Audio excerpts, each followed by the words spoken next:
మీరు ఈ క్వశ్చన్ అడుగుతుంటే టాపిక్ లోకి వెళ్లే ముందు లైక్ చేయడం, మా ఛానల్ ను సబ్స్క్రైబ్ చేయడం, బెల్ ఐకాన్ పై క్లిక్ చేయడం మరవకండి.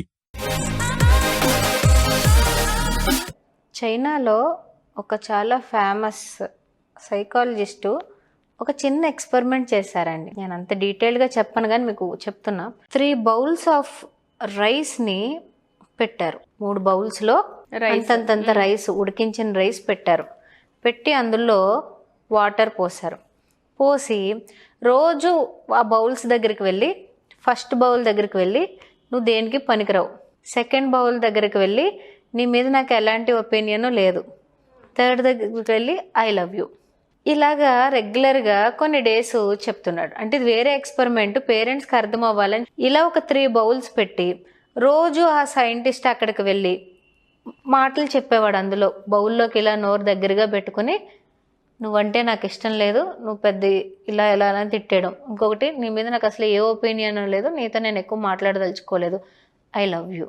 ఇలాగ 30 డేస్ చేసేటప్పటికి స్మెల్ వస్తుంది కదా, రైస్ అన్నాళ్ళు నీళ్ళల్లో ఉంటే స్మెల్ వస్తుంది కదా. ఫస్ట్ బౌల్లోది ఫౌల్ స్మెల్ అంటండి. అంటే ఎగ్ బ్రేక్ చేసి కింద పడేస్తే ఎలా వస్తుంది స్మెల్, అంతకన్నా దారుణమైన స్మెల్ వచ్చిందంట. సెకండ్ది కొంచెం పాడైపోయింది రైస్, కుళ్ళిపోయింది వచ్చేసింది. అంటే రిజెక్షన్ కదా, నీకు నువ్వంటే నాకు ఇష్టం లేదని ముఖం మీద చెప్పేయడం కదా. మూడవది కంపారిటివ్గా పాడవకుండా ఒక రకమైన మంచి ఫ్రాగ్రెన్స్ రావడం మొదలుపెట్టి. ఇది నిజమైన ఎక్స్పెరిమెంట్, ఏదో కథలా చెప్పినది కాదు. కాకపోతే పేరెంట్స్కి అర్థం అవ్వాలని కొంచెం సింప్లిఫైడ్గా చెప్పాను. ఈ రైస్ బౌల్ ఎక్స్పెరిమెంట్ మనందరం లైఫ్లో బాగా గుర్తుపెట్టుకోవాలి. ఎందుకంటే మాటే కదా, మాటలో ఏముంటుంది, గాల్లో కలిసిపోతుంది. కానీ ఒక మనిషి బిహేవియర్ మీద ఇంత ప్రభావం చూపిస్తుంది. అయితే పేరెంట్స్ ఇవి మాట్లాడకూడదు అని మనం చెప్పలేము. ఇప్పుడు ఏం మాట్లాడకూడదో ఒక 4 విషయాలు అయితే ఎందుకంటే ఒక్కొక్కరిది ఒక్కొక్క స్టైల్ ఆఫ్ స్పీకింగ్, ఒక్కొక్కళ్ళు ఒక్కొక్క స్టైల్లో, ఒక్కొక్క యాక్సెంట్లో, ఒక్కొక్క లాంగ్వేజ్లో, ఒక్కొక్క వర్డింగ్లో మాట్లాడుతూ ఉంటారు. బూతులు తిట్టే వాళ్ళు మనం ఏం చేయలేము, వాళ్ళ పిల్లల్ని ఎందుకు అన్నారో వాళ్ళే ఆలోచించి. జనరల్ పేరెంటింగ్లో ఒక 4-5 సెంటెన్సెస్ మాట్లాడకూడనివి ఉన్నాయండి. అవేంటో చూద్దాం. జనరల్గా మీరు చూస్తే పేరెంట్స్ ఎక్కువగా మాట్లాడేది, చాలా సెన్సిటివ్గా ఉన్నావు నువ్వు, అలా ఉండొద్దు ప్లీజ్ అనేది ఒక మాట మాట్లాడతారు. అంటే ఇప్పుడు చిన్న ఆటలకి పిల్లలు ఏడ్చినా, చిన్న ఆటలకి కోపం తెచ్చుకున్నా, ఊరికే చిన్న దెబ్బ తగిలినా కూడా దాన్ని బాగా సుకుమారంగా తీసేసుకున్న పేరెంట్స్ వాడే ఒక మెయిన్ లైన్ ఏంటంటే స్టాప్ బీయింగ్ సో సెన్సిటివ్. అంత సెన్సిటివ్గా ఉండకు, లేకపోతే మగపిల్ల నువ్వేమో ఆడపిల్లవేంటి అలాగే ఏడుస్తున్నావు అన్నిట్లకి, ఇలాంటి పదాలు వాడకూడదు. ఆ వయసుకి ఆ మనిషికి అది పెద్దదై ఉండొచ్చు, బయట నుంచి మనకి చిన్నదై ఇలా వెళ్తాము, చైర్ ఏదో గోరకు తగులుతుంది, మనం ఇలా దులుపుకుని వెళ్ళిపోతాము. అదే చిన్న బాబుకి తగిలితే వాడి స్కిన్ ఎంత సెన్సిటివ్గా ఉంటుంది, వాడికి అది ఎక్కువ పెయిన్, కూర్చొని బోర్మని ఏడ్చేస్తూ ఉంటాడు, కొంచెం అటెన్షన్ కోరుకుంటాడు. ఆ మాత్రం దానికి you cannot be sensitive like this అంటే ధైర్యంగా ఉండు అని చెప్పడం వేరు, సెన్సిటివ్గా ఉండకు అని చెప్పడం వేరు కదా. సో అలాంటి స్టేట్మెంట్ కానీ, don't be emotional all the time, ఎందుకు ఊరికే డ్రామా క్వీన్ లాగా అన్నిట్లకి ఎమోషన్స్ పడుతూ ఉంటావు, సీరియల్ ఆర్టిస్ట్లో బిహేవ్ చేస్తున్నావు తెలుసా నీకు అని ఇలాంటి పదాలు కూడా ఎక్కువ వాడుతూ ఉంటారు. ఫస్ట్ ఎక్కువగా వచ్చేసేది ఇదండి, stop being so sensitive, emotional అయిపోతున్నావు నువ్వు అన్నిట్లకి, అంత ఎమోషనల్గా ఉండకూడదు అని చెప్పి నెగిటివ్ టర్మినాలజీ వాడుతున్నారు. ఇంకొకటి బికాజ్ ఐ సెడ్ సో అనేది కూడా అసలు వాడకూడని పదం.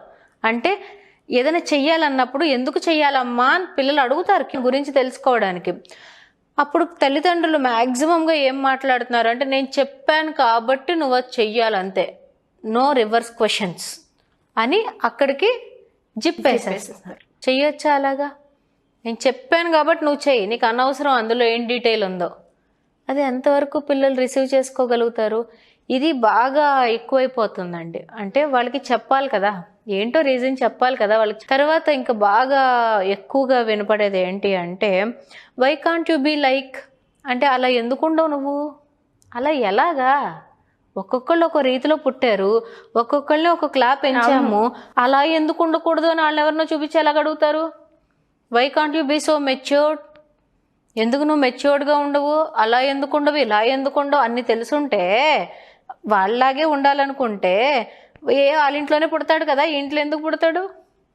కాబట్టి అలా ఎందుకు ఉండవు, ఇలా ఎందుకు ఉండవు, మెచ్యూర్డ్గా ఎందుకు ఉండవు కాదు, నువ్వు ఎలా ఉన్నావు అనేది ఇంపార్టెంట్.